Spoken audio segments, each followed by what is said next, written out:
BRS భవన్లో మాజీ మంత్రి హరీష్ రావు మాట్లాడుతున్నారు. ఇప్పుడు ఆ లైవ్ చూద్దాం. ఒక పేద రైతు తన పొలంలో ఉన్న చింత చెట్టో యాప చెట్టో కొట్టుకుంటే ఎంఆర్ఓ ఎస్ఐ పోయి ఆ ట్రాక్టర్ను సీజ్ చేస్తారు, పోలీస్ స్టేషన్ తీసుకుపోతారు, ఆ రైతు మీద కేసులు పెడుతుంటారు, లక్షల రూపాయల పెనాల్టీ వేస్తుంటారు. మరి ఇక్కడ వేలాది చెట్లు వందలాది ఎకరాల్లో నరుకుతూ ఉంటే ఏం చేస్తున్నట్టు, రెవెన్యూ వ్యవస్థ ఏం చేస్తున్నట్టు, ఫారెస్ట్ డిపార్ట్మెంట్ ఏం చేస్తున్నట్టు, ఎందుకు కళ్ళు మూసుకున్నారు? అంటే పేద రైతుకో న్యాయం, రేవంత్ రెడ్డికో న్యాయం ఉంటుందా? న్యాయం అనేటువంటిది చట్టం అనే దానికి అది ముఖ్యమంత్రి అయినా ఒక రైతు అయినా అందరూ సమానమే.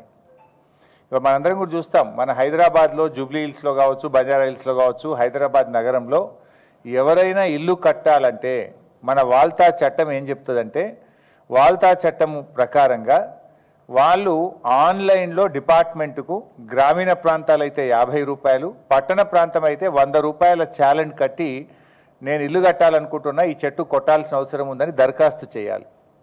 ఆ దరఖాస్తును పరిశీలించిన తర్వాత కమిటీ ఒక్కొక్క చెట్టుకు 450 రూపాయలు డిపాజిట్ చేయమని చెప్తుంది. అదేవిధంగా ఒక చెట్టు కొడితే 2 చెట్లు పెంచాలనే నిబంధన ఉంటుంది. సో దాన్ని ఆ కమిటీ రికమెండ్ చేసిన తర్వాత 450 రూపాయలు ఫారెస్ట్ డిపార్ట్మెంట్ కట్టిన తర్వాత అనుమతి ఇచ్చిన తర్వాత ఆ చెట్టు కొట్టాలి. కానీ ఇక్కడ దరఖాస్తే పెట్టలేదు. ఇక్కడ ఎక్కడ కూడా అటవీ శాఖకు అనుమతి కూడా కోసం దరఖాస్తు కూడా పెట్టలేదు.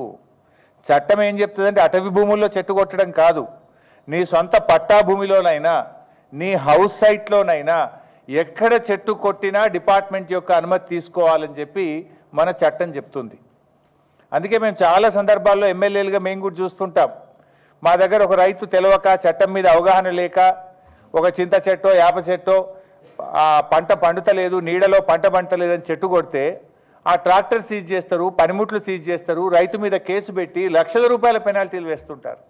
కానీ ఇక్కడ ఏమైంది, కంచే చేను మేసినట్టుగా ఇవాళ మొత్తం రాష్ట్ర ప్రభుత్వమే బుల్డోజ్ చేస్తూ ఉంది. రాష్ట్ర ప్రభుత్వమే వేలాది చెట్లను ఈరోజు నరికివేత చేసింది. ఇంకోటి, పోలీస్ స్టేషన్లో వీళ్ళు అప్లై చేసినారు చెట్లు నరకడానికి.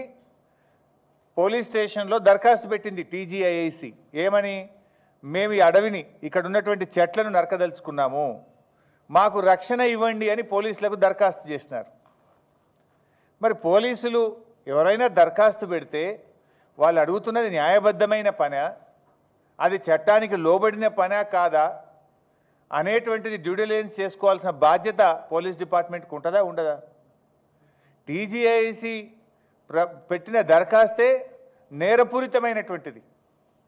పోలీస్ ఏం చేయాల్సి ఉండే, మీరు చెట్లు కొడుతున్నారు కదా, దీనికి ఫారెస్ట్ డిపార్ట్మెంట్ అనుమతి ఉందా, ఇది వాల్తా చట్టానికి లోబడి ఉందా, వైల్డ్ లైఫ్ యాక్ట్కు లోబడి ఉందా, అవన్నీ చూసిన తర్వాత పోలీసులు అనుమతి ఇవ్వాల్సినటువంటి బాధ్యత ఉంటుంది. కానీ ఇవాళ ఏది చూడకుండానే పోలీసు రక్షణలో రాత్రింబవళ్ళు 50 బుల్డోజర్లు పెట్టి చెట్లను ఊచకోత కోసినటువంటి పరిస్థితి. ఇవాళ దాదాపు 3 జింకలు చనిపోయినాయి ఇప్పటికే అని చెప్పి స్పష్టంగా ఫొటోస్తో సహా ఎవిడెన్స్తో సహా కుక్కలు కొరికేస్తున్నాయి, జింకలు చనిపోతూ ఉన్నాయి, జింకలు పరిసర ప్రాంతాల ప్రజల ఇళ్లల్లోకి వస్తున్నాయి.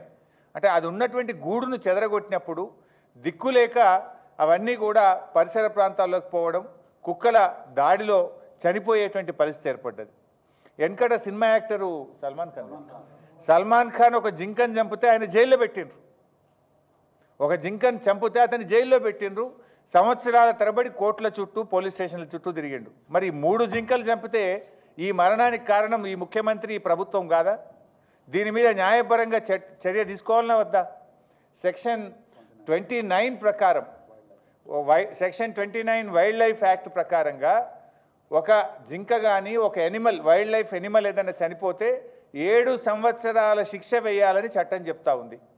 ఇంత స్పష్టంగా మీరు ఇవాళ ప్రకృతిని విధ్వంసం చేసి చెట్లను నరికివేసి ఇవాళ మూగజీవాల విధ్వంసానికి పాల్పడి 3 జింకలు చనిపోవడానికి ఇవాళ బాధ్యత రాష్ట్ర ప్రభుత్వందా కాదా? ఇవాళ అటవీ శాఖను కూడా నేను అడుగుతా ఉన్నా, జనరల్గా గ్రామాల్లో ఎవరైనా ఒక చెట్టు కొడితే అటవీ శాఖ పోయి ఆ బండ్లు సీజ్ చేస్తారు, కేసులు పెడతారు, జైళ్ళల్లో పెడుతుంటారు. హైదరాబాద్ నడిబొడ్డున 400 ఎకరాల్లో జీవ విధ్వంసం జరుగుతూ ఉంటే హైదరాబాద్లో ఉన్న పీసీసీఎఫ్ కానీ ఇక్కడున్న డిఎఫ్ఓ కానీ ఇక్కడున్న కన్జర్వేటర్ కానీ ఇక్కడున్న అటవీ శాఖ అధికారులు నిద్రపోతున్నారా అని నేను అడుగుతా ఉన్నా.